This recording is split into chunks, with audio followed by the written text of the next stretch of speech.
Derby week in Milan, Derby della Madonnina. What better guest to have on than a Milan guest right here from our own backyard in Montreal, Luca Scott from TSN 690. Luca, how's it going? It's fantastic. I'm good, gentlemen. It's I'm glad to be here with you for the first time ever. So this is the first time, but I hope there's many more times after this because I don't feel like I get enough soccer talk in my life. So hopefully, this will do good for me. That's what we're here for. That's what we're here for. Yeah. Can't imagine a lot of SerieA talk on TSN 690. No. I try to sneak it in when I can, but it doesn't happen often. Love it. Calcio guys, I'm Nicholas with Gianni and Adriano. You could follow us on all your favorite podcasting platforms and social media. Luca, so we were telling you before that we had a tradition going back to our CJLO days. Yes. So we got the Concordia connection here. And our tradition when we had a first-time guest, give us your story with Calcio and why you're passionate about it, because after all, that's what gathered us here today. Gianni's a Roma Napoli fan, Adri's the Milan fan, I'm the Juve fan, yet we all have a passion for Calcio. And what's your passion for Calcio? What's your story? Well, hold on a second. Johnny's a Roma and Napoli fan? At the Here we go. We knew it was coming. Yeah. How did that happen? Okay, well, this is supposed to be about you, but No, I know, but I'm so curious. okay, so I guess I'll paraphrase it. Born in 92, so growing up, like, Napoli wasn't the strongest. My family's Napolitan, Casafan and Abruzzese, but like mostly mostly from Campania. Anyways, growing up, like, my nonno was a big Napoli fan. I didn't really watch Napoli in Serie A. My favorite color was red, so I started liking it all at like 4 years old. Plus, it helps, like you have the years of like Batistuta, Totti. You have like some Montella. Like you had some like good players play for Roma and stuff. And then obviously, they went to Scudetto in 2001 and whatever. And Totti's obviously like a star for Italy. So it obviously made me passionate for a team. However, my family is very, very like Campagnese, I guess you can say, or I forget the actual proper term, but I would watch the Napoli games with my nonno. Because when they came back to Serie A, being in Serie A, it was around the time that they had like highlights from YouTube. Like they would, like, Serie B would upload the highlights because Napoli was such a popular team, obviously, because it's the biggest team in the South. So they would have highlights on YouTube and stuff. And I watched them with my nonno, and then I would watch Serie A games on high and TLN with him and stuff. And like, they always were like an underdog, and you kind of get behind that, and it's like you feel your family pride and stuff. And it was just so hard not to root for them as well, because it's just there's like a lot of like pride and stuff and like family bond and stuff. And especially when it's like when there's the big three in Serie A, right? And then you have this like underdog club, it is a big club, but like, you know what I mean? It's always the shoehorn joking club type of thing. It's like, you know what? Let's stick it to you guys type of thing. And I ended up loving Napoli as well. So yes, it is weird that I support two teams. I totally agree. And especially at their rivals, I understand. Like, I totally do, but it's just like, I never developed a reason to hate Roma, and I never really I just fell in love with Napoli. It just happened. It's just it's tough. And then people always ask me, if they go head to head, who do you cheer for? Yeah. And I'm like, whichever team's got a better chance at the championship. Johnny's like a unicorn, like of like Serie A fandom, like a true unicorn. Oh my gosh, no, that's a good story. So Luca, can you back that up, or what's the story? I can't. I should have went first. So basically, my dad isn't really a big sports fan. My mom would watch the big events, so Super Bowl, World Cup. She was the one that kind of introduced me to sports. Nice. And I didn't watch soccer on a regular basis. I would only watch World Cup pretty much.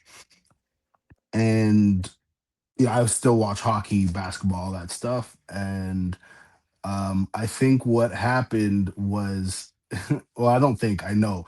FIFA Street happened. FIFA Street 11. What a game. And, what a game. Love it. I'm there playing the game. It was the demo, because, back in the day when demos were like more of a thing in video games. And I'm like looking through the teams, and then I stumbled on AC Milan with, Kevin Prince Boateng, Zlatan, Thiago Silva.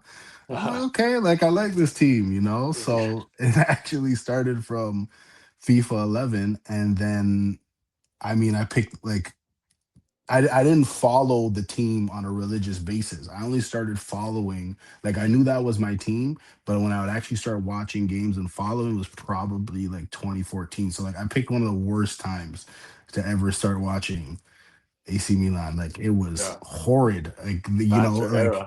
oh my god. Like I was like I'm still envious of the people that got to watch this team like through the Saki days. You know what I mean? Like that is I can't even imagine what that would feel like when Italy was the pinnacle of the footballing world, and I'm here stuck with the banter area. My boy Kisuke Honda, shout out to him. But like that was it, and then the team got better and better over time, and now they're at a state where they're at right now, where they're second in Serie A. No, I love it. I absolutely love it. And you know what, Luca, it's a chapeau to you because, you're still here, right? You're still by the Yeah, team. And a lot of, especially in this generation of fandom in all sports, a lot of people jump ship after, some dark years with their yeah, clubs, with their NFL team, their NHL team, their NBA team, whatever it is, MLB, like here in North America. But, especially for Calcio, a lot of people just jump ship after yeah. seeing them lose or, not making top four or, just not, touch silverware in a while. So it's, it's a big commitment to you because you're still rocking with the colors, and I think Yeah, that's what it's man. all about, right? Because we all seen dark days, some worse than others, and we're still by our team, so it's very commendable And to see that, I think. And you know what's really cool is that like you joined the team when they're actually in their lows. A lot of times, a lot of Yeah, people become Milanisti Yeah, because they just grew up in a time where they were dominating Serie A or dominating the yeah. European competition. They were like the club of the world, competing with Real Madrid and stuff. And the fact Yeah. that you joined like at a low At a but stuck time with like them, that, and you're yeah. like but you got rewarded 2014, for it. Yeah, but you got rewarded for it I at some know. point, right? When they won Oh man, Scudetto, yeah. it's 2019, right, Adri? 2019 or 2022, Yeah, 2022? 2022. My God, yeah. Yeah, my brain's not working. I get it's 2022, okay. but still, thank you for the correction. No But now, problem. the real hard hitting question here, real Yeah. hard hitting question. So you played FIFA Street 4. That's how you got your love for Milan. Did you play any of the other FIFA Streets, like 3, 2, and 1, like the No, I older didn't. ones? I Oh, didn't pay may I the recommend? May I make a yes, recommendation? of FIFA course. Street 2. That is a game that I even That's still the game play to play. today. Yeah, I even still play it today. If you have a way to emulate it, hold on, wait, hold on. I'm promoting private piracy. I can't say that out loud. Yeah, yeah. For our The, American listeners, Canadians can actually pirate things legally. No, I'm just kidding. But in all seriousness, if you ever have a way to play FIFA Street 2, I highly recommend FIFA Street 2. Like I'm that gonna get on it that. was on the GameCube, PS2, Xbox era, like Okay. probably like right before World Cup 2006 came out. Like Ooh, it's that's a so good funny. time. Yeah, it's so funny because like you have like Cristiano Ronaldo's like the cover boy. He's got like a 80 something overall rating. Then you see like Messi on Argentina with like a Yeah, 72 rating, and you're like, oh, that's this is crazy. this is interesting. Like They've been like 95 my whole life. yeah, exactly, right. So it's just so it's a really fun time capsule of a game because you have so many strong Yeah, like it's pretty much like I guess around that time was when a lot of nations had really strong clubs and a lot of of players course. good. Yeah, So yeah. yeah. The Anyway, first FIFA I ever played was FIFA '04 with Del Piero, Oh man. Ronaldinho, and Thierry Henry on the cover. That was the that, first one I that, Wow. ever that played. that's a good FIFA. Oh Wait, That was wow. a lot of fun. But and furthermore to the heartache early on as a Milan fan, Yeah. I remember late in high school, I was so high on Hakeem Mastor. I was like, you couldn't tell me everyone anything. was, You couldn't tell everyone No, he me was was. watching Don't anything. worry YouTube. about Luca was it. watching I YouTube. was watching YouTube. Him and Martin Odegaard were the two guys like of Yeah. that class, I guess you could Yep. say. Luca, he was supposed to be And the savior for the national team, and oh don't worry about man, it. We know, we know. man, my friends till this day, what happened to Hakeem Mastor? I'm like, stop, leave me alone. Leave me Yeah. alone. Go take a walk. Go take a walk. Yeah, But exactly. Luca, one more thing I kind of wanted to add in here before we kind of maybe switch topics. Yeah, yeah, sure. Any moments in your fandom that has kind of stood out for you as a Milan fan? Oh Because man. like for me, there's plenty, but I just want to hear for you. Um. Oh, oh, Oh, I there's the phone. There's apologize. the phone. There's the phone. Yeah. There's fall number one. Hold on a second. All right. started I running think we have counts. enough. We have enough juice, I think, to sustain for now. So, So obviously the Scudetto in 2022. yeah. You know, Olivier Giroud just Mm. I was nervous that day because yes, the Swallows not the strongest team, but Domenico Berardi was having a great season that year. Like he was in the running for player of the year, if I'm not mistaken. And a team that always gave the And Milan trouble. exactly, Yeah. exactly. And they comfortably won, and it was a surreal. I'm like, this really happened. But leading up before that, I think my favorite moment of that run, obviously, the two Giroud goals against Inter to win 2-1, Mm. but the Tonali goal Lazio against Lazio. Oh at man. the That death. was that was probably my favorite moment of that season. I still miss Sandro so much. Me too. It's heartbreaking. But I think after that, I mean, it's got to be the Champions League semifinals run. Mm. Like to see them go that far, and I've never seen them go that far before. It was like, and yeah, were the draws insanely difficult? No, but at the end of the day, you got to play who you got to play and who's in front of you. Yeah. And to beat Tottenham and to get that revenge for the last time when Tottenham beat them in, what was it, 2011 or 2012 or Mm. something like that, Yeah. to get revenge for that, and Mike Mignon making some big saves, and then to beat the Scudetto winners that year, Napoli. I know Osimhen missed the first game, but they still did what they No, but had that to was do. like we talked about it before. Yeah, Like that was a they Pioli had their number that masterclass. year. Yeah, They no, had no. their number Pioli that just year. knew how to put them in his pocket. Like Yeah, But they beat them. They beat, because what was it, John? They beat them 4-0. twice. They beat them twice in like a week's, 2 weeks span Yeah, or something. they Yeah. yeah, had Or, they and they had beat him beaten four them times for. in 4 times in a span of like 2 months. Yeah, yeah, they some had crazy thing. beaten. It was 4-0 in Napoli, and Salamaker scored that beautiful goal. Mm. I think it was to make it 3 or 4-0. Um, but yeah, to beat Napoli, and then obviously, to lose to Inter Yeah. that was rough. I definitely was like, what if Leao didn't get injured before, the first leg of the game? I don't Yeah. know how much of a difference it would have made, but at that point in time, the team was not capable of having an offensive spark without Leao. Like Mm. there wasn't a Christian Pulisic there to True. be that backup option as a spark. Like it was Leao. He was do or die with him. So that was tough, but still it was awesome. And I thought they would build on it. They didn't, unfortunately. But I'm hoping that the steps can get back to that. Oh, well said. Yeah, we'll focus on Milan for this season. Obviously, like I said, Yeah. Derby coming up on Sunday. I did want to ask you though, because I know you were in Milan. I know you didn't get a chance to watch them play. You did go Yeah. to another game though, Como Atalanta. What was your experience like? It was Oh wow. Seeing crazy. that in Como as It- well. yeah, it was, first Oh, of all, in Como was Como. That's nice. gorgeous. Yeah, Como was gorgeous. It's like an hour train ride from Milan. So we figured like that. Like if I'm gonna go to a game, like if it's not my team playing, I'd at least like to see a good quality game. Sure. With all due respect to the bottom teams in the league, but Yeah. the stadium is just gorgeous, man. It's by the water. You see the mountains. Like it was beautiful, and it doesn't hold a lot of people. I think it's only like 13 or 14,000 people that it holds. So I Wow. didn't get to experience that. The San Siro, for The example, or the 70,000 Olimpico. plus. Yeah, I didn't get to experience that, but it didn't take away from how awesome that environment was, and it was also my first European game that I saw in person. Nice. So Como's good. I love what they got going on. I know they get a lot of flack for not having enough Italian players on the team. Hmm. Um,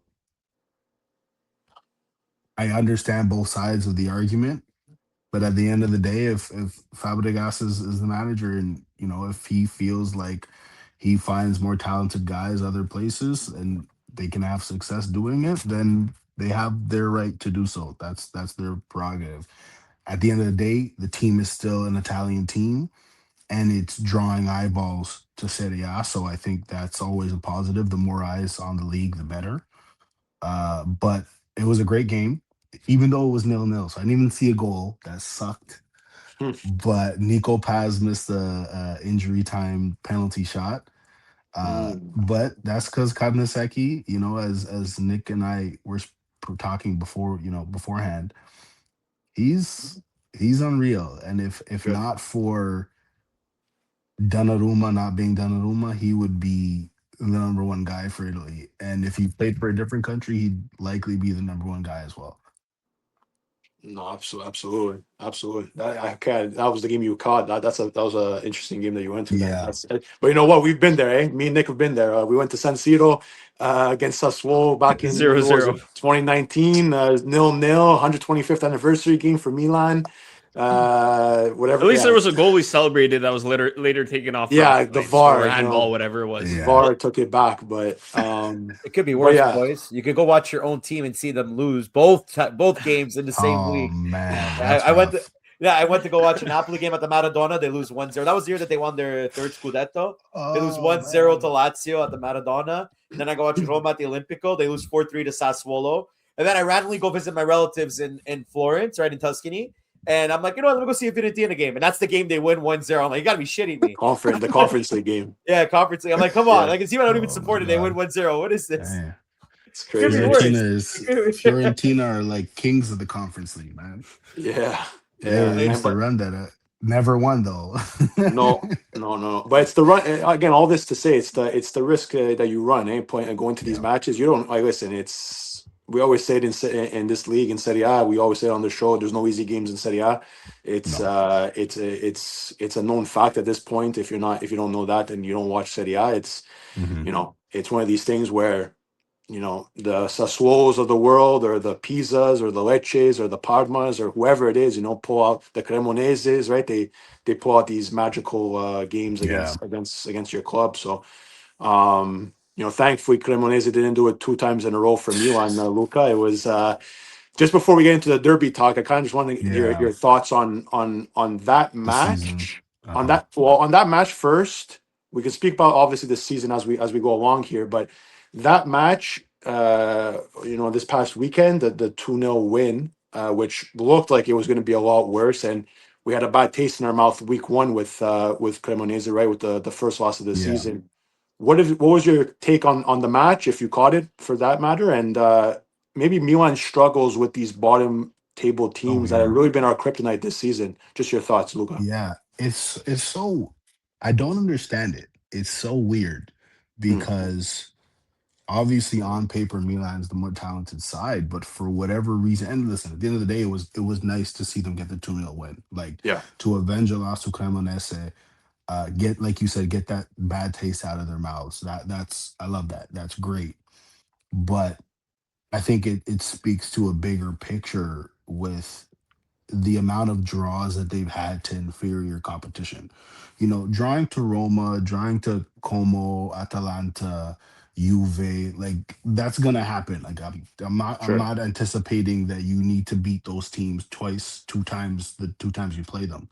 Yeah. But Sassuolo, Parma, Pisa, like those are valuable points on the board to contend for the Scudetto that you didn't get.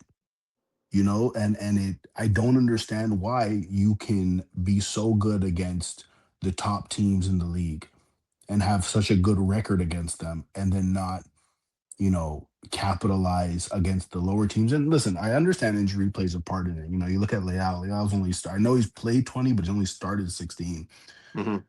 And Santiago Jimenez, like that's been a disaster in the grand scheme of things. Fulkrug, like I'm not gonna expect him to come be the savior, and Kunku only got relatively healthy recently, so I understand there are some injuries, but at the end of the day, you have to find a way, right? And even a guy like Rabiot, like I hated Rabiot when he played for Juve. I couldn't stand him because I love Cristiano Ronaldo, and seeing him going from Real Madrid, and I'm not trying to disrespect Juve. I know Nick's a big Juve fan. I'm not trying to disrespect them, but to see Ronaldo go you can. to see Ronaldo go from Real Madrid to playing with Rabiot and like just the boneheaded decisions he'd make, you know. Yeah. But having said that, he's played well. You know, he's been one of the, I guess, surprising players for Milan this season, you know, for Mhm. me. So I don't understand, you know, how they can lose to Cremonese and then draw all these mediocre teams and then beat Inter, beat um Roma the first time they Mm. played them. You know what I Mhm. mean? Beat Yeah. Napoli. Yeah. Like I don't understand it. And you know, one more thing I'll say about it is it sucks because you don't know if you're gonna be able to do that next season. You did it this season. This was an opportunity to win a Scudetto that no one thought you were gonna win. And listen, they still could, but it's a stretch because Inter is, I hate them, but they're they're playing well right now, at least in the league. Yeah. Champions League, I'm sure we'll get to that in later on, but Sure. you, there's no guarantee that you're gonna beat Napoli until next season. Like you don't know that those teams are gonna get better. Napoli's not gonna have the abundance of injuries that they have, so I kind of feel like it's a bit of a missed opportunity, to be honest with you. And it's also crazy because again, I don't know where I saw, I think it was a tweet or on Instagram, whatever, somewhere on socials, Milan have only lost 2 games, yet they're still 10 points back of That's what Inter I'm in, saying. in, in first place, right? So it just goes to show you that, like you said, Luca, to add to your point, those draws or missed opportunities of gaining 3 points rather than just claiming the one is really what's going to be biting Milan in the ass come the end of the Yeah, season because we're still 10 points away, and even if we do win on Sunday in the derby, we'll be 7 points back, and again, that's still a little bit of a mountain to climb. yeah, So down the stretch, so it's a shame because I think like I said, and I think even Nick said it. We both said that they would be the Scudetto winners, and just because similar to Napoli of last season, the one competition a week, that should have been like yeah, a catapult into really focusing on the league and really gaining that second star. yeah. Unfortunately, I don't know if it will be. Again, fingers crossed. We always try to be positive as a fan, but Mhm. just to be a realist, it's slowly escaping our grasp, if not already has escaped. So it's a shame, but just to answer your point, I totally agree, and that's probably be the downfall of this season for Yeah. Milan. It sucks. I don't want to look back at this season as and then first of all, Inter is going to be up on us in the Scudetto by 2, which is Yeah, which is horrendous. even worse. Yeah. But it's like I don't want to look back at this season as a missed opportunity. You know what I Okay. mean? And that's Yeah. what it's starting to feel like. You know, that's what it's starting to feel like. But and you know what? I can't even say it's like a learning process because it's not like they're a young team. A lot of the key players are have been there and done that. So it's not like it's like if it was like some youthful team where like the average age on the team was like 22, 23, okay, that's different. But you know, Luka Modric is how old he is. Rabiot's been around, Mike Mignon, Tomori, like all these guys have they're not young guns. So it's like that's why it adds to the, I guess, disappointment. For sure. I mean, So in their defense, sorry for go, interrupting, Nick, Jenny. but in their No, no, defense, go, it's go, go. like Inter is continuing their strong form Yeah. as like from last year, and yes, they had that embarrassment in Champions League final and stuff, but they're a team that It was more than an is embarrassment. It set back Calcio like 7 years. It was If we terrible. weren't already set back enough. I, but overall, it's like they're still a very strong team. So it's really hard for, like, yeah. I think that, like, maybe as an outsider, like, I feel like Milan deserves just a little bit of, like, what, even though we're playing one game a week more or less because of the Coppa Italia, Mhm. they should, like, be safe from a bit of the scrutiny because don't forget Allegri came back. I feel like he has to just get the team readjusted to his system. Mhm. And your competition is one of the strongest teams in Europe. It's the fact that you're only 10 points behind is still, I think it's still commendable. I Yeah, feel. that's fair. That's fair. Yeah. And there was definitely work to be done. And when they sold Reinders, they got some decent pieces back. it not obviously like with the money that they used from that transfer to Man City. But now, I mean, you mentioned Allegri. Now there's rumors that he might go to Real Madrid. Yeah, Like, I don't know if you guys have seen that. Like all that. that. Yeah, Now you're gonna have another managerial turnover, and I'm personally not against it, to be honest with you, because I wasn't like um jumping for joy when they got Allegri to come back as the manager. I okay, wanted someone that was young and innovative because I think Serie A needs more of that. Right. I think Serie A needs that creative genius that's going to come in and kind of give a league the kick in the ass that it needs. And maybe Fabregas can do that, in the next 2 years if he decides to stay or so. sure. But if Allegri does decide to move on, I mean, I've always wanted Milan to go and get De Zerbi. I mean, first of all, he's a Milan guy, Mm, and I know things didn't work out the way he would have liked in Marseille. And obviously, Ishmael Kone, Montreal's own, it didn't yeah. work out with him, and that was unfortunate. But Ishmael Kone's grown and he's become Look an at him even better now. player. Exactly. So having said that, I just feel like De Zerbi would be the guy that can, bring that creative dynamic to Milan. Mm. Yeah, no, I could see it. I mean, yeah. Anyways, I don't know. For the Real Madrid thing on Allegri, I think it's still too early to tell. It's a lot of Yeah, obviously, click for clicks, right? of Luca, course. you're in that space, right? So you know better than us. But um, listen, I would hope he does stay, just because I do think there is something to build on. We didn't Mhm. have Yeah. we didn't have a sporting director before Tari came in, right, for that year, a year and a bit, and we were a mess, and we had Yeah. management that wasn't all there, and we had a coach that was half in, half out, and you kind of bring somewhat of stability, and Mhm. listen, you see an improvement. I think in this season so far under Allegri, I think he's tied with, I think, the Pioli Scudetto year in terms of points at this point in the season with Yeah. 57. So listen, there is some sort of stability that has been put into place under Allegri. We knew that was going to happen. Um, but again, it's we know Allegri's style, the corto muso, the Yeah. famous, just getting over the line, right, type of mentality. And listen, I still think players are played out of position. Obviously, we saw, Juventini saw that for their run with Allegri, right? Guys playing out of position, and Yeah. for me, Leao's not not an out striker, right? Neither is Mhm. Pulisic. They're getting put up there and they're doing what they can, and they're not fully fit. And Mhm. but there's more to it than that. But I would just like maybe a bit more flexibility to add to your Yeah. the Zerbi point. The Zerbi is obviously an interesting name. Again, I know I don't think it'll happen, but I like a Palladino as well. I spoke about it last week. I Yeah. like a Palladino.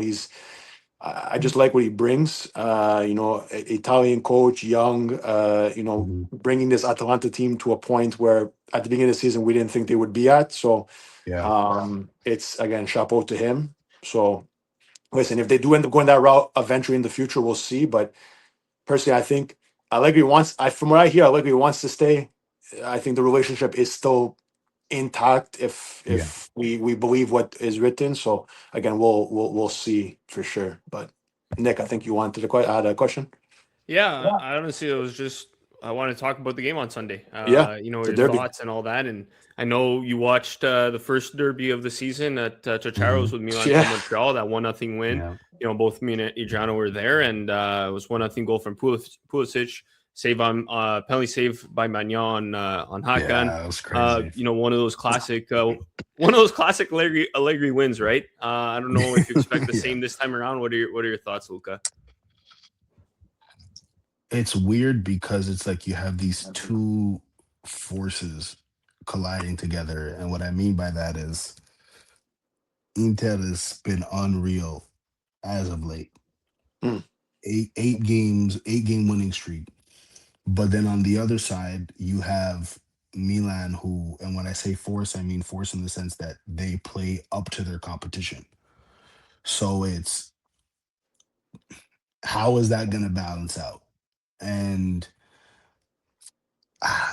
it's kind of hard for me to see an avenue for Milan to beat Inter this weekend because, like I said, Inter has just been, and you know, Federico Di Marco, like he has double the amount of assists as the next closest person.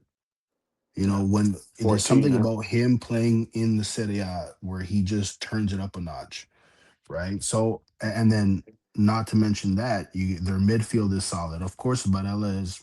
I think he's slowed down a bit, but he's by no means like some scrub. Like he is still one of the better midfielders in the league easily. Bastoni is, I think, you know, when you look throughout Europe, I think he's criminally underrated as a center back. He's one of the best center backs in the world. And Nick, I know you're probably still upset about the the Juve Inter game with Kalulu and Bastoni. Don't get me started. We're gonna have to but flip back a couple episodes to rehash that, Luca. but and they're doing this without Martinez, who's been out for what, like the last 2-3 weeks or so, Something like that. and they're just they're firing on all cylinders. Not to be cliche, but they just are. And then of course you got a guy in Pio Esposito who I know he plays for Inter, but I love his game, man. I really do love his game because not. Yes, he's playing for Inter, but I'm also looking bigger picture for the Italian national team for the Yeah. years to come. You know what I Yeah. mean? What he brings to that.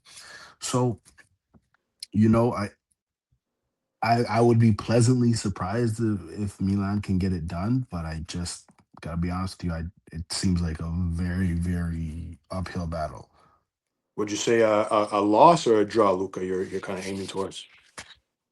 Because just to add in before you answer that, I saw and I kind of had forgotten, but you know it's Yeah, 6 games unbeat. Like they haven't lost to Inter in the last 6 matchups yeah, of the derby. Right before that, they were yeah. on the opposite side of that. They They lost hadn't won five in in a row. one exactly. They hadn't won in Yeah, forever. But now we've yeah. had somewhat of Inter's number the last 6 matchups. You know, take that for what it is. But yeah, like is it a draw? Is it a loss in your opinion? Like what do you think? I could see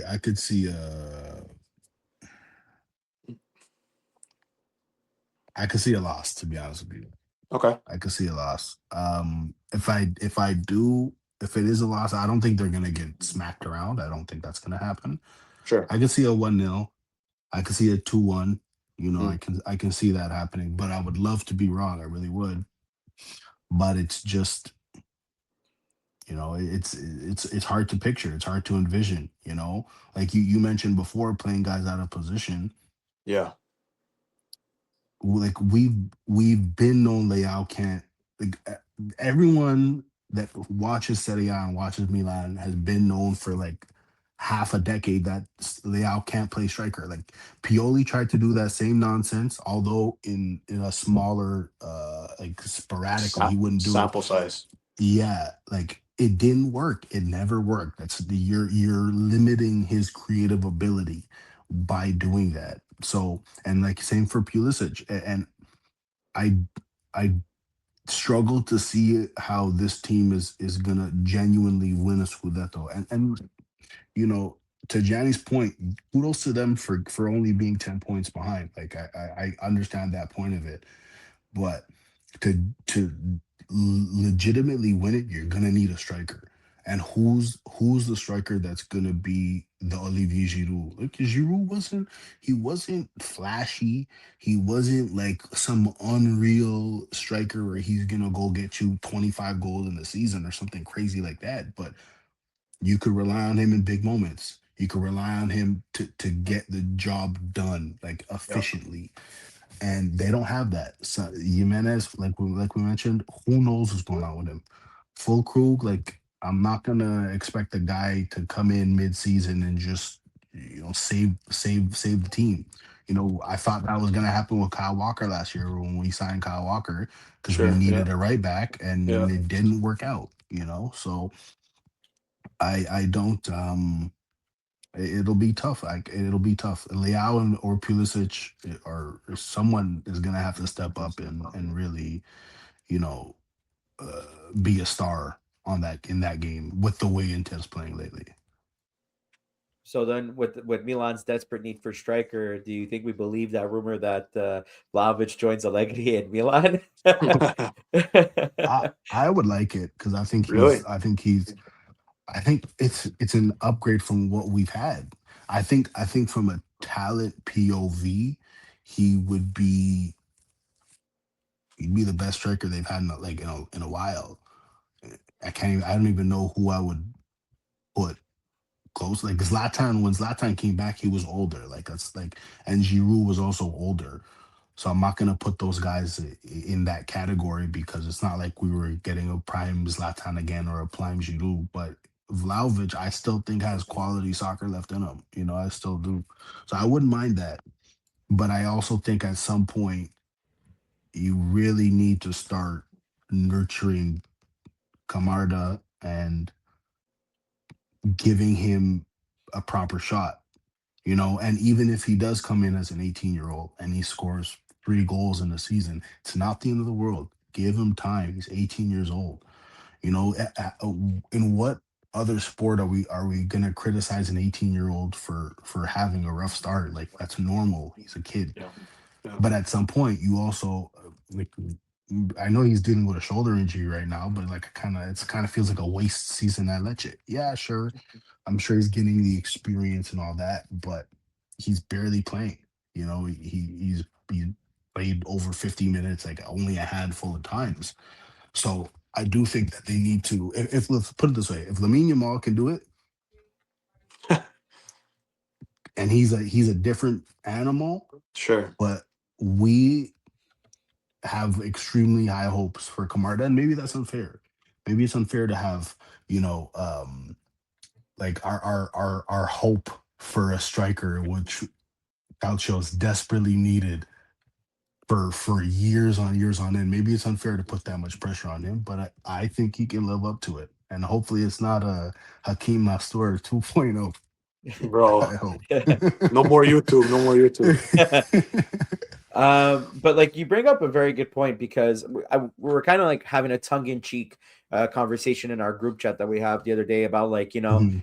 Serie A should go back to the rules of like what it was in the 80s and 90s in terms of having foreign talent on the team, where it was limited to like about 3 to 5 players and stuff. And I feel like as you watch the Italian national team regress overall, it's not a Milan thing; it's mostly a Serie A issue. Yeah, but the it's just Stranieri rule, right? the Stranieri rule, where it's like. Yeah. Like it just seems like opportunities for Italian players to develop in the league are being taken away Yeah. because of the team's drives to win and stuff. Do you think maybe like in your opinion, do you think maybe that plays a contributing factor? Do you think maybe Serie A should probably move Yeah. towards something like that? Because like I know you joined the fandom late of Serie A, but that's how it was back in the time. And Yeah, during of course. Milan's glory years, they had the 3 Dutch Rijkaard, Van Basten, and Hulet. yeah, it's Of like they course. just obviously Yeah. they dominated Serie A in Europe during that time. But Yeah. nonetheless, players like Camarda, if that rule would exist today, would probably be getting more playing time than Yeah. being having an option of loan to Lecce. And I think it actually hinders his development. At least he's still playing in like against like stronger teams, but it hinders his development in a sense. Of Like course. instead of playing with the big club. Do you You- but your thoughts on that and stuff? Even not only Camarda too, like even Liberali. Yeah. What a like shame. I was gonna blow a gasket. Like I'm like, what are you like? I mean, maybe And now he's in Serie listen, C with Catanzaro, right? I think it is. yeah, exactly. Yeah. So it's like I don't understand. And listen, they see these guys almost on a night in, night out basis. So maybe they see something we don't, but the talent is there.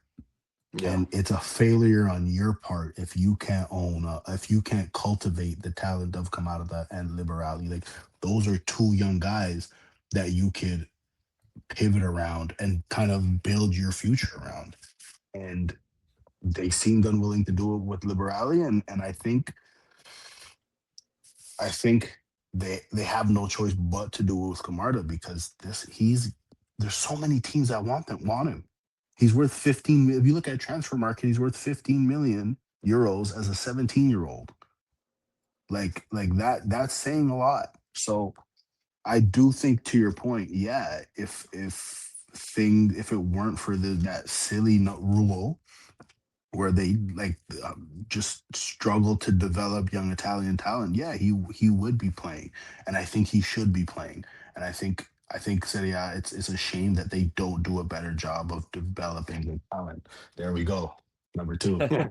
See what happens when you get mad, Luca. I know they do need to do a better job of developing their talent, Yeah. and not like listen, like everyone loves to rag on Ligue 1. I get it, but look how well they develop talent. You know what I mean? Leao's from Ligue 1, Mike Mignon's from Ligue 1, two guys that have been absolutely pivotal for AC Milan. I'm sure there's a ton more guys that they're just not coming to mind right now. And listen, it's not to say that Serie A has been garbage at developing talent. I'm not trying to say that, but I'm saying they could do better. At the end of the day, Tonali was developed and homegrown from Serie A. Bastoni was developed homegrown from Serie A. You know what I mean? So, at the end of the day, I do think they need to do a better job. And if not, then I think I would actually encourage, if Serie A is not going to give young Italian players opportunity, then go to a different league. Go to the Ligue 1. Go to the Bundesliga. Look at and I'm forgetting his first name, but I believe his last name is Inacio on Dortmund. That Yes, young, Samuele Inacio yeah, from there you Dortmund. go. Right, Yeah. like go absolutely. Look at Dortmund pumps out young talent all the time. Yeah. Like and it's I'm sure the fans may not always love it because it's like you're losing talent instead of competing on a regular basis for the Bundesliga title. But at the end of the day, if you have an opportunity to develop and hone your craft, then go for it. Absolutely. You kind of mentioned Liga. One player I actually wanted to ask who played in Liga, Jonathan David. I know this is outside Milan, but he Mhm. kind of talked about it before. He talked about Vlahovic. Seems like he's on his way out of Juve. Not really. I mean, Vlahovic is obviously the guy there now. Mhm. Weird season. I think he has something like 5 or 6 goals in Serie A, maybe 2 or 3 more in Champions League. I don't Mhm. know if you've had a chance to watch him at all this year. What are your thoughts about his play, and even heading forward to the summer for the national team, for the Canadian national team? Where do you think Mhm. he stands in terms of what type of player he's going to contribute to the World Cup?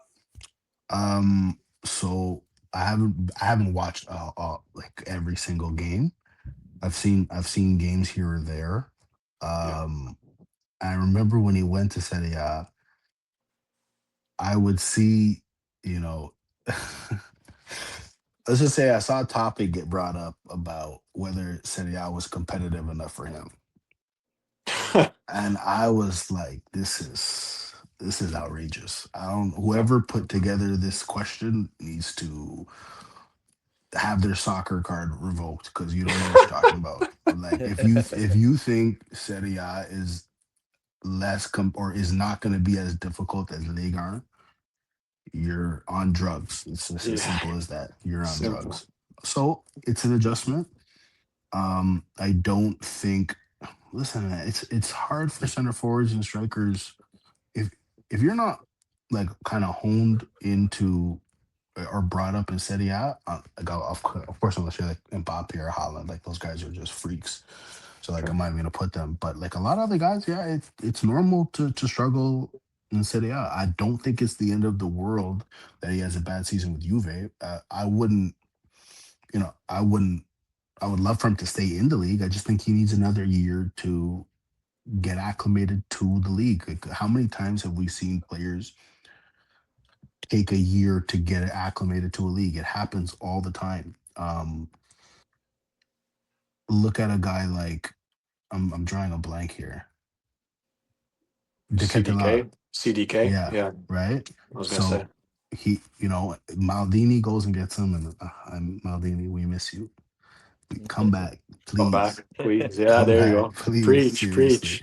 come back. I remember I woke up on that Monday. Side note, I woke up on that Monday. I was like, you know what? That was the first time I've been through the banter era. That was the first time I was like, I don't even want. a part of me left this team. I don't even know if I want to like. I had to reevaluate my support for the team because I just thought it was so disrespectful. But Yeah. anyways, come back. He'll be back one day. I believe it in my heart. Yeah. But he got flack for Decathlon just being, quite frankly, he was awful in his first season. Yeah. He was a young guy. B, it's his first season in Serie A with Milan, who had high expectations that season, and he Pretty missed big some good price chance. tag too. Pretty big price tag. He missed some. He missed some chances. I'm not gonna lie. Like I Yeah. said, he did not play well. But you see what happens when you give up on a guy too early. He goes to Atalanta the next year, and he's been one of their best players since he's been there. Mm. So, and you look at Rasmus Højlund. Højlund was. I thought he was very good at Atalanta before he left for United, Manchester right? United. Yeah, Mm. before he left from United, and then he comes back to Napoli, and he's good for Napoli. You know what I mean? So I think there's a level of patience that needs to be exerted for players that haven't experienced Serie A before. But I also understand that when you play for Juve, when you play for Inter, when you play for Milan, that there are expectations, and people are not going to hold your hand the whole time. You know what I mean? So I also understand that point of it. That's, I couldn't agree more. I think it's always tough because not only do they are they like win now type of teams, those big three. We kind Mhm. of I think we spoke a bit about last week with our guest, Gianmarco from Interviews Pod, the Inter fan, but um, they're in a win now mentality, and then obviously for me personally, again I'll say it again, but like it's the finance part of these Yeah, clubs that they're behind the eight ball a bit, and it's they need to crazy. win, they need to be top four, they need to do go as far as they can in European competitions just to kind Just to of get some money. to get some money, right? And I don't want to say stay afloat, but stay up there, right? And it's this game we play. So to even circle back to what Johnny said, and again, I probably couldn't agree more, but Hmm. with playing the youngsters and playing the Italian talent and keeping the Italian talent within the league, it's Hmm. we get caught in this between a rock and a hard place type of thing, and it's tough. So again, totally Yeah, agree. It's again, and you said mentality, and you know, I don't know who's more stubborn than the Italians, right? We kind of all know it, right? Coming coming yeah, from coming from of that course. world, but they're stubborn. They are Yeah. stubborn, and we see it not only in our league, we see it. You said a bit about it before, Luca. The national team as well, right? So, and Yeah. we're crossing our fingers for the end of March here, but Yes. it's it's a real thing. So And just to quickly follow up on that, sure, you look at a guy like Calafiori and Leone, you know, a yeah, part of me, I was like, "Ah, I wish those guys would have stayed in the league because I think they're phenomenal. I think they're both phenomenal. But at the same time, I'm looking at the other side of it, and they're bringing attention to Italian football by playing in leagues with the most eyeballs on it. Playing for Liverpool, playing for Arsenal, like that's fantastic. When Calafiori, maybe a year or so after he got there, he was linked with Real Madrid. You know what I mean? Like, I also think that can be beneficial yeah, for Italian football. And you know what? You mentioned the stubbornness. It's unfortunate. I personally think that a lot of the guys that we grew up watching need to be in more positions of power.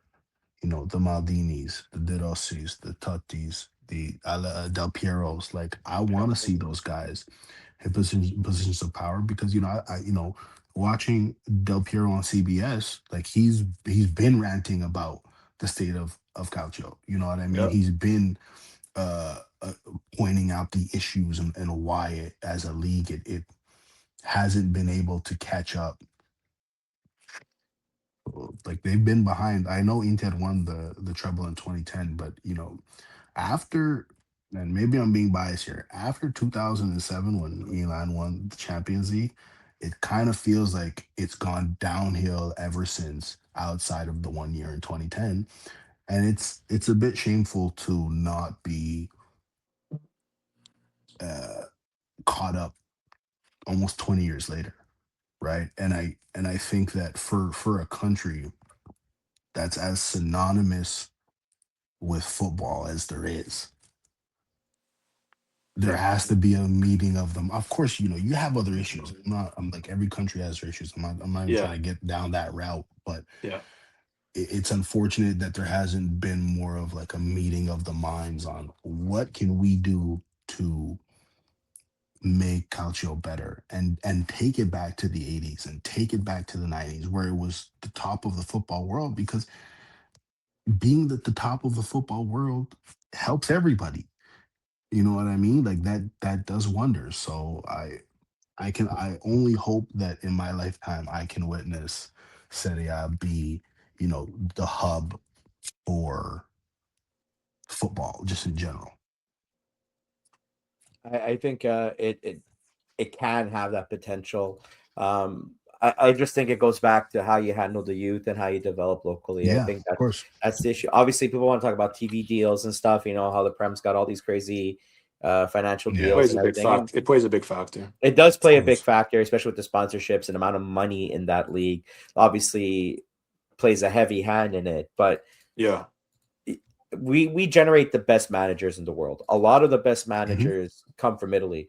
And it's funny because like the Prem wants to talk about like Italy being like, or just people in general, casuals just say like, oh, Serie A is a step down. I'm like, the have you ever seen how Serie A managers go to the Prem and they just win the Prem, or they just take a team Mhm. and they win a championship like as if it's nothing? It's Yeah, of it's course. it's it's funny. It's funny. It's like the Premier League hasn't had an English ever since they changed to the Premier League. They haven't had an English manager win the league ever.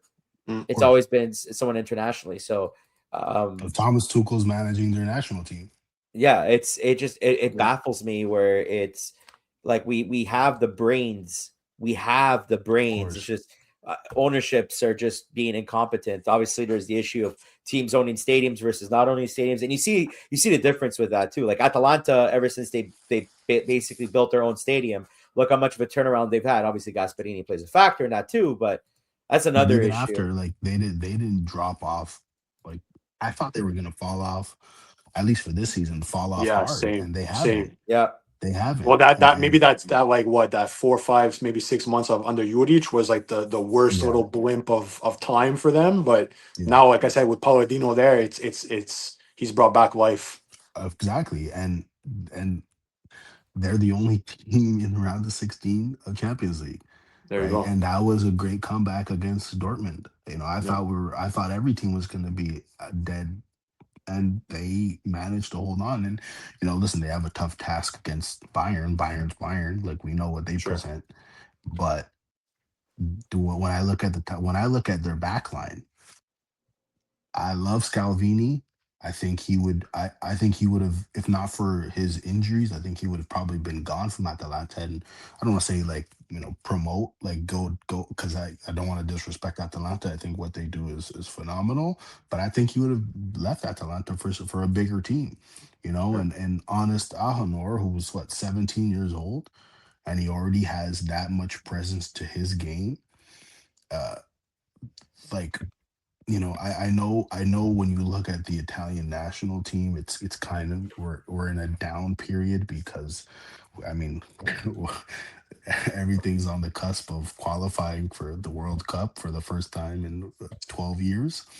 But it's no, is it 12 years? Yeah, it is 12 years. Yep. Yeah. Yeah. Um Don't say it too loud, Luca. Keep it yeah, hush my hush. bad. But when I look at the talent that's coming, I'm excited. Like I'm so excited for Pafundi. Look, another guy we haven't brought him up. Yeah. He's another guy that's talented and I'm pretty sure I can speak for everyone. I don't want to put words in anyone's mouth, but the key moment in time for Italian football is crafting and cultivating those young guys that we have. You know what I mean? So I'm gonna hope for the best. That's all I can do, man. That's all I'm gonna It's do. all we can do. Yeah. Yeah. Yeah, that brings us to the perfect topic to talk about the qualifier in Mhm. 3 weeks. Yeah, 3 weeks. 26. Tomorrow, March Mhm. 26th. Yeah, they play Northern Ireland that day. Thursday. Just want to Thursday. get your thoughts about that game, and then also the latest news. I mean, obviously nothing's official yet, but the latest rumors that Verratti is going to be called up. You know, you're Yeah. talking about all these young players. Now we got this veteran coming back. I don't know what your thoughts about that alone is, and what do you expect to see in these qualifiers. So let me just charge my phone first. He's Sorry. This gonna could be here a- for a while. This is a long Yeah. call. This is a long Yeah, call. my Put, bad, my bad. put Sorry, some guys, gas in the sorry. car. No, at all, Luca, please. Put some gas in the car. Okay, so let me tackle Verratti first.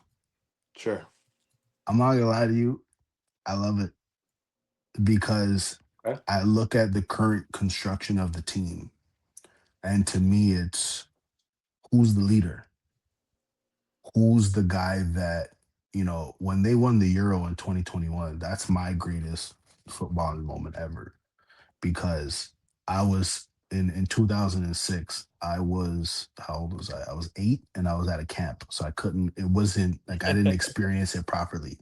Okay. At least you were alive for it. At least you were alive. At least I for was it. alive. At least I was alive. But I was 8 years. I didn't understand the gravity of it at 8 years old. 2021. I didn't think that team. I'm be honest with you. Going into that tournament, I didn't think the team was going to win the Euro. I didn't. I didn't anybody think did. they would. And to watch that, and also coming out of COVID, and just being around everyone, it was incredible. But all that to say is, you look at that team: Bonucci, Chiellini. You know what I mean? I don't love how they played for the national team, but I still think they have leadership qualities. Insigne, Immobile, like they had leaders. And when I look at this team, I like Barella. I don't think he has that leadership, that same level of leadership as a Bonucci, as a Chiellini. Verratti does, and he was a big part of that team. So when I look at it from that standpoint, he didn't have to play 90 minutes the whole tournament, God willing, to get into it. But just to be there and to be on the pitch with the team, I think can go a long way. And I think it also gives more time for the other guys like Bastoni, like Tonali, to develop that leadership quality that's kind of been missing. But you know what's funny? Last week when we had Gianmarco on, like I asked him a question. I'm like, do you think this is a core of like players for Inter that despite Serie A, they're being successful.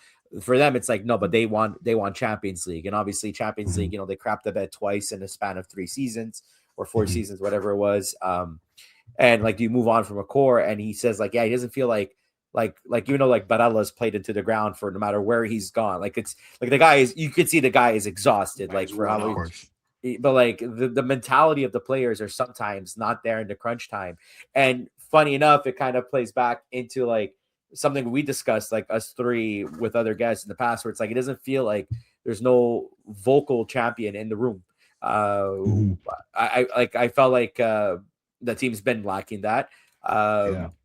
We need to find somebody. There's nobody that's capable of doing that. And I said like that's why you need to bring a guy like, and these boys can attest for it. This is why you bring a guy like Gattuso in as the manager to kind of wake the boys up a bit and rally them. Gattuso's a short-term coach. Gattuso's goal is just to get them to believe in themselves again and to be confident enough. And hopefully they do qualify for the World Cup, because that's what he's there for. He helps them motivate them to get there. But like in terms of long-term plan, Gattuso is not going to be like a World Cup winning, knock on glass, I guess, because I don't have a wood desk. But but like he's not going to. I don't think he's that. I mean, hey, unless he pulls a miracle, he pulled a miracle Coppa Italia for Napoli. But he's not that guy who's going to win them a World Cup. He's not the guy who's going to. Take pure heart. He does it. He's bringing the heart to the team. Yeah, but that's the thing. Like we need to. Like it's just so sad that none of these players. Like they're passionate for the team, but you could see that none of them are like can do it on their own. Yeah, they're not motivators, and like they're gonna scream in your face and yo, wake up, like lock in. But you know what it is try also. Their best, but they're not. No. Just a quick add in there, like even if they're like, we don't have a rah guy like on the pitch, like, and that's fine. Like, but I feel like the ones that are supposed to still lead are not even doing it by their play on the pitch. You know what I mean? Like No, Maldini wasn't a rah he guy, wasn't. right? No, Get he in your wasn't. face, and but he Yeah, he brought respect, and he brought of course. leadership in other ways. And Andrea And that Pirlo is calmness, another name, a calmness, right? Like Pirlo is another name that he didn't have to Cannavaro. scream. He didn't have to Yeah, scream. These guys didn't have to scream to get everybody on the same page, right? So, yeah, but that means you have to do it on. You have to walk what you're trying to preach, right? And of unfortunately, I don't course. think these guys have even done that. So, sorry, John, I didn't want to cut you off. No, I just no, but wanted to like, add I that just, in there. yeah, but the only thing I want to add is like, having guys like Bonucci being what is he, a technical director or assistant coach? Yeah, something like that. I What's his forget. role again? Assistant, yeah. Yeah, assistant coach, and you have like, I think Buffon's like a team advisor or something. Like having Mhm. guys that have went to that level and knows what it takes to win. Just have to like part of like I like to argue that part of the reason why the roster was capable of winning the Euros in 2021 is you had Daniele De Rossi being an assistant coach, and like the guys humbly like picking up Yeah, cones and placing cones for the team, and you got players coming up to him and they're like, no, what's okay, we'll do it because like De Rossi's a World Cup, but he's like, no, he's like, guys, this is my job. Like this is like of everyone pulls their weight type of thing, and that's like course. little lead by example things. And Yeah. these guys are young, they're talented. It's just it's an issue I also see. Like I guess I want to just throw in hockey a little bit. Like I feel like it's something that's going on with the Canadian juniors team, like throughout the past few seasons. It's like the talent is there, but what it means to be in this case an Italian national team player, or what it means to be a Canadian junior player, that's gone. Like nobody Mhm. has that in their head anymore. Like nobody has, I don't want to say it's a swagger thing, but it's like, like Canada's junior team was always like they were good. They knew they were good, and they just led by the results on the ice. They didn't have to showboat. They didn't have to be flashy. They didn't have to go for like the highlights. They just like, you know what? Get the puck in the net, hit hard, and then we're going to play the Canadian style. Pucks in deep, grind the net, goals. Italian team too. Buffon brought this up. And I'm going to land my play now. My question. Buffon brought this up where he's like, we know we need to go back to our roots. We're not Spain. We're not Germany. We're not Mhm. the France. Holland, or France, like we're not going to play tiki taka because we like, even though we have amazing midfielders, we're not a team that's like It's not their identities. style. It's not tiki taka. We're not offensive juggernauts like Germany. Like we have talented strikers throughout our history, but we never had a juggernaut. Like we're not flashy like Brazil. Our thing has been catenaccio. Our thing has been defense first, Mhm. build the play from the back, counterattack, score. Do you think maybe that's probably something that they should probably start looking towards instead of trying to go for like, like a 3-5-2, Mhm. having left wing backs or whatnot? Like they should just go for like mind you, it's been a long ass time since we've seen a 5 and a man back system, but maybe go towards more of like, condense the ball first and then counter type of push, or like a bit of a like Buffon, what he's saying. Like, do you think he's onto something, or do you I disagree? mean, listen, I'm not. Who am I to disagree with Buffon? Like he could forget more soccer than I would ever know in my lifetime, For sure. in 20 lifetimes. But Sure. I absolutely agree. We have the second most World Cups. Hmm. Well, we're tied with Germany for the second most World Cups ever, and that was playing the style that we play. So we don't need to conform to how Spain plays because that's their style. That's the beauty of football as a whole is that every country has their own approach to it, and every country has found success doing it. Spain's found their success. England, I mean, it's been like 70 years, but 60 years, but they had success. Germany, how they play, France, how they play, like Brazil, like everyone does it differently, but it works. So of course, I do think Italy needs to get back to that defensive identity while also not forsaking the offensive side of things because obviously the game is different. You do have to factor that in. I'm not saying that Italian football needs to be rigid with how they are. You still have to cultivate offense.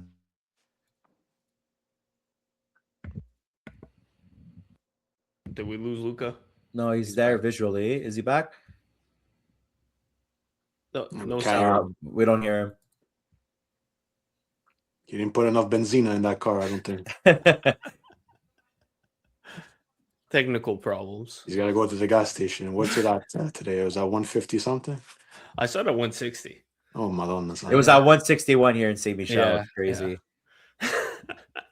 For the first time we've ever talked about gas prices here. Yeah. No, look, I'm the gas guys. Yeah. Cucina guys, gas guys, La Benzina guy. La Benzina guys. Son, done. Nah, look, we can't nothing. hear you. We see you at least. We see you at least, but we can't hear you. Yeah, we're back. You know, Buffon, I think we still need to cultivate that offensive talent.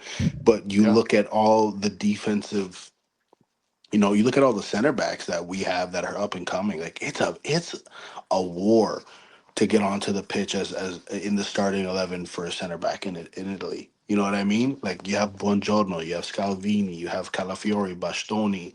You know what I mean?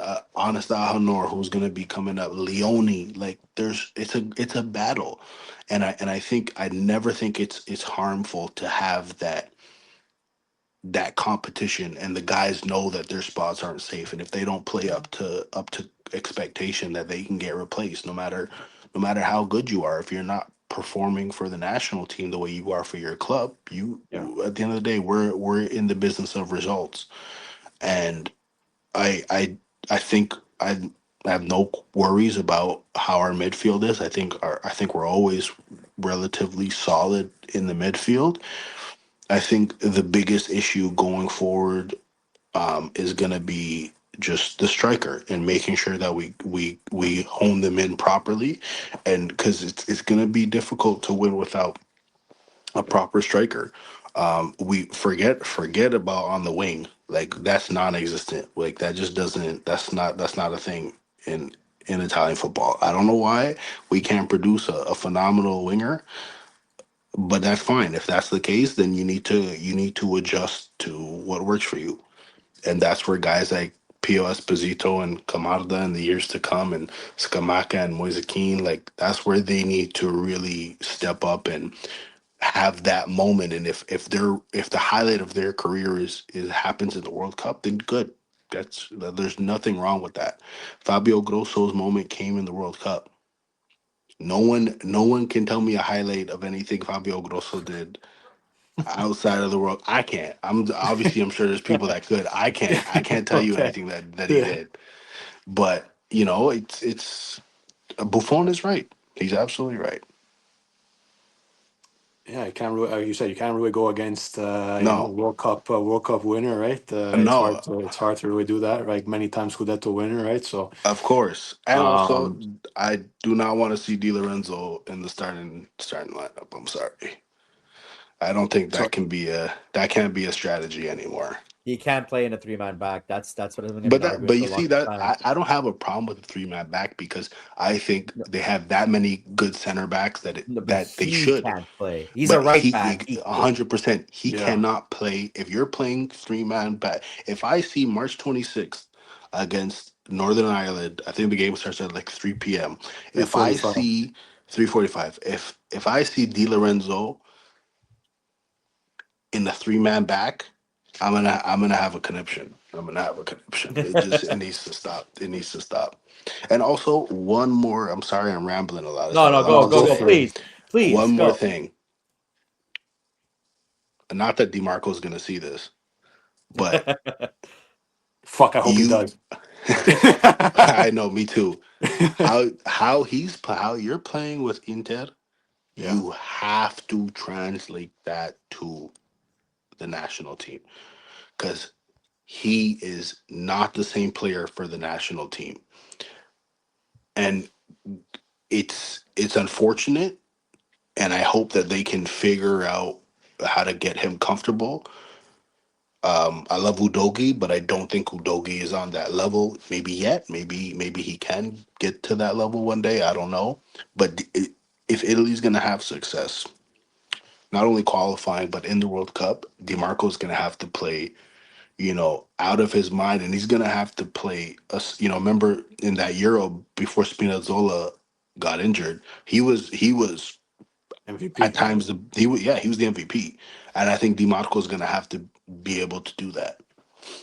Yeah, and again, I think that goes back into the whole formation thing and all that, Yeah, right? Because just like Di Lorenzo is not a center back and he's more a true right back. yeah, DiMarco, again, sorry for all the Inter fans, but he's not a left back. He's a left wing back. So we kind yeah, of have to find that balance, right? Of what formation is going to give us the best chance to win and the best yeah. chance to advance and to qualify and all that stuff. Because Exactly. we cannot put, like, as much as I kind of want to see somewhat of a back four, like, our best left wing back is going to be playing as a left back, and he defensively he's just not the same. He doesn't put in that same output that he does Yeah, in his natural left wing back position, because he can go forward, he can come back, he can put in a ball, he can score. Like, again, can't stand Inter like you, Luca. I'm on the same page, but the guy has 20 GA, right? Like, it's crazy. Yes, I think he has 6 goals, 14 assists in the yeah. league right now. Like, it's absurd as a left wing back. Like we don't really see those numbers, very very often, Not especially often. Yeah, especially in Serie A, right? Such a defensively tactic oriented league. So I'm with you, man.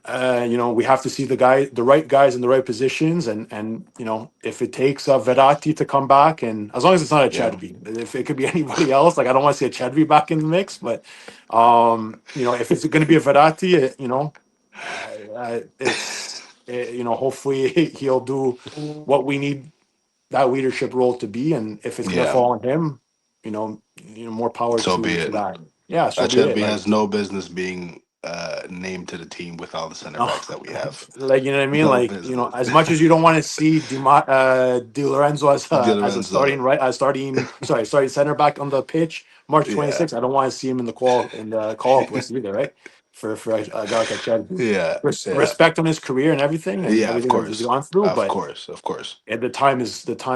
the time is gone. Like, there's like, I saw a post on socials. There's very few, I would say, locks on this team, like, in terms of, like, players and positions Hmm. and whatnot. We probably can Hmm. maybe name them on one hand, right? It's Maybe five. five guys That's it. max, That's right? it. So listen, everybody's gonna have to be accountable. No position is safe, like you said, Luke, and I agree with that. And these players are gonna really have to fight, because you made a comment, Luca, I think before we got on here, about Johnny's background, right? And we kind of hint at his background a lot, because it just was it 5 legends of our game, right? From Hmm. Maldini all the way to Del Piero and everybody in between, the Nestas, Cannavaros, and Tottis, right, of the Hmm. world. We're a long way away from that, but those guys were accountable. Those guys were played for each other, and they knew what it meant to wear the Azzurri blue, and they Of fought, course, right? So of we need to course. be back at that, and um, similar to how they need to be fighting for the national team. I think, kind of, just to bring it quickly back before we kind of jump back into the national team a bit. Milan players have to do the same for the red and black, right? And Yeah, just to wrap up the Milan talk, because I know this was supposed to be a bit of a Milan centric episode. It kind of went all over the place, which we really do appreciate, because we got a good grasp of topics out. Um, you know, Despite the 10-point gap, and what do you kind of see this ending of the season for Milan to shape out to be? The second place, the be all end all, and hmm. what needs to kind of maybe improve to kind of build on this season into next year? Um. So, firstly, I think keeping it the gap between Inter and themselves needs should be respectable. Okay. I don't. I mean, it's semantics, but personally, Yeah. I don't want to see Inter like win the league by 15, 20 points. Keep them on them heels, keep them honest. Because you remember at one point it looked like it was going to be insurmountable in 2022, Yeah. and then I can't remember the game. I can't remember who the goalkeeper was, but he made a mistake and they lost Radu. like 2-1. Radu Yeah, against there you go. Bologna. Yes, thank Sansone. you. Yeah. Right, like keep them honest. If they didn't keep them honest at that time, that wouldn't have happened. But I think it's just go out with pride. You know what I mean? Even though it's you wish you could have had results here or there against Parma, Cremonese, whatever the case may be. Go out with pride. Yeah. Um, and I still want to. I want to see continued development from Bartasaglia. I love his game. I think he's been one of the revelations this year for the team. Um, so at the outlook is I it's difficult. I don't see them winning the league. Inter would have to fall off the face of the earth for that to happen. But Sure. there's no reason why they shouldn't finish second. There's no reason why Napoli, who's riddled with injuries, should be finishing ahead of them. So I think it's important to finish the season off strong and to be able to carry that momentum into next. And I think they need to I think they need to hit on, and I mean really hit on a signing in the offseason.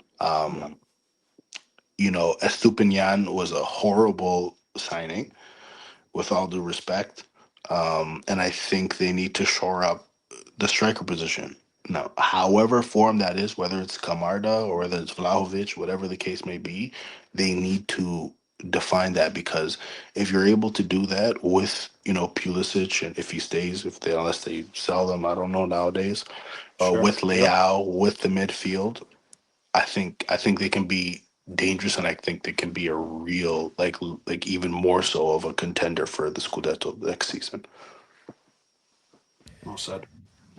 Last question, Luca. I mean, if it feels like we could talk all day. Oh Calcio man, with yeah, you. we could. That's for sure. It's Next fun. time we're I at love Torcharos it. together, we might have to. But Yes, the absolutely. famous question a bunch of Italian Canadians have been asked or asking themselves: if Italy qualifies for the World Yeah. Cup, obviously first game I think June 12th, June 13th, whatever it is, would be against Canada. Yeah. Who are you cheering for? We might have to. We're gonna have to pull Gianni in that game. Who are you cheering for if that happens? If the big if. Big if, big if. Big if. Fingers crossed. It will be a great problem to have. Sure. Yeah. I'm be honest with you. I know. Some people feel some type of way about it, but it's just how I feel. I'm sorry. I'm going for Italy. Like, it's not even a question. And for me, it's if Canada played Italy in hockey, I'm going for Canada. And the reason is that I just have more of a connection to Italian football than I do Canadian. The same way I have more of an affinity to Canadian hockey as opposed to Italian hockey. I don't watch Italian hockey. I don't watch the Italian leagues. I grew up watching Canada, like it's the Golden Goal 2010. You know what I mean? Yeah. Like that weighs with me to my heart to this day. I don't have memories of Italian hockey. In football, I have tons of memories of Italy in football. I don't have really until recently memories of Canada in football. That doesn't mean if Canada plays anyone else, I'm going to be like, I don't care. Like, of course, I want Canada to win out against everyone but Italy. And I know I grew up in Canada. I understand that, but I don't know. I just feel this strong connection to the Italian football team. Like, I get so passionate about it. I get emotional about it. So I'm gonna be rooting for Italy, without question. Without question. Well said. And there's no gun to his head, guys, just in case. Hey, any of the listeners out there, we didn't pay him to say that, right? No, but that's the Because perfect answer. you know what I mean? Like, perfectly. we didn't give him a bushta to say that, so I know. it's an honest answer. Listen. I'm just. You're not alone. We would be doing Yeah. the same. Don't worry about it. I grew up. I would watch the World Cups with my mom. You know what I mean? And we'd be rooting for Italy and hoping that they get it. And when they did win, it was nice. And when they would get bounced out, it would suck. It was horrible. But having that flag on my car when they're in a tournament, like I put that flag on with pride. I do need to buy a new one, but I put that on my car with pride. Shout out to Evangelista. He's got to go get another one. Eh? But no, Luca, you know what, bro? It's been an absolute pleasure to chat tonight.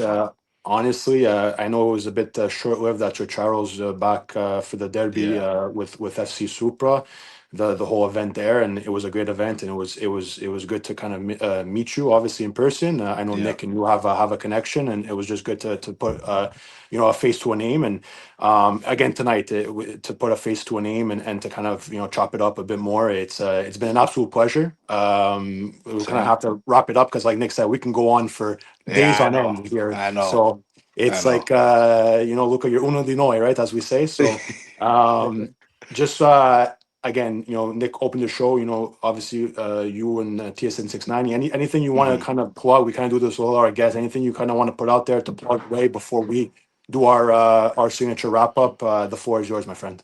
Yeah, no, just if ever people want to tune in for obviously hockey talk, you're not gonna get soccer. I'm sorry, like it's not gonna happen unless it's like You're World gonna Cup have or to pull some Euro. strings. We're gonna have to come on and talk I some know, culture. I know. Let's Put in a word. obviously CF Montreal, Supra. We're gonna be on Yeah. top of that. Alouettes, all the local stuff that goes without saying. NFL, NBA. Tune in. I'm on Melnick in the afternoon, Monday to Friday, from 2 to 6. So tune in to TSN 690 on iHeartRadio or whatever the case may be. However you want to listen, and that's where we banter and have our wonderful guests on. So Love once it. again, I just want to say before you guys do your signature wrap up, thank you so much for having me. It's been a pleasure. Like I said, I don't get to talk enough Calcio enough, so this has been a great experience, and I can't wait to do it again. And I'm sure we could go 3 hours next time if we wanted to. Like there's never a shortage of things to talk about, Yeah. and Thank hopefully you. we'll be talking about Italy qualifying to the World Cup. Well, That's my stay on the hope. line. We'll chop it up a bit more. But Yeah, just for to, sure. just to wrap this up again, guys, go give Luca a follow, TSN 690 a follow.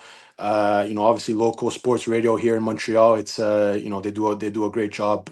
From top to bottom. Always have. I think they always will. And when there's, like I always say, with anybody that we have on, the product might be good, but the people behind it is what really makes it go, right? So. Of course. That's a big aspect, especially for me personally, is just to see that the people behind the product is always what makes you want to tune in, makes you want to kind of support, makes you want to be involved or whatever the case may be. So yeah, go give them a follow. For us guys, like we say every week, at the Culture Guys on all social media platforms. For all for your podcasting platforms to follow us there on all your favorite podcasting platforms for all the audio version of the pod.